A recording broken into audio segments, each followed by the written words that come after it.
Magandang araw mga bossing. Kayo po ba'y nagnanais magkaroon ng sariling supply ng patubig?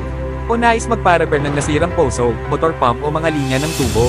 Kahit ito may pambahay, company, farm, water station, swimming pool o pang-business o kahit anumang klase ng patubig, huwag mag-alala at nandito na ang grupo ni Brian na tutulong sa inyong mga problema. Gumagawa sila ng bagong patubig at nag-aayos din sila ng mga lumang deep well o kahit ito'y nasira na. Mapaposo man ito, Jetmatic o submersible pump at nag-i-install din sila ng mga bagong tangke. Sila'y garantisado at walido gumawa at nagbibigay din sila ng warranty. Pwede nyo sila makontak sa numerong nakikita nyo sa screen o sa 0975-440-3164. Brian gumagawa poso ng Calabarzon Drillers. Maaari nyo din bisitahin ang kanilang mga social media account sa YouTube at TikTok. Search nyo lang ang Brian gumagawa poso o mag-PM lang kayo sa post na ito. Brian gumagawa poso at your service. Naway magkaroon tayo ng masaganang tubig. God bless us.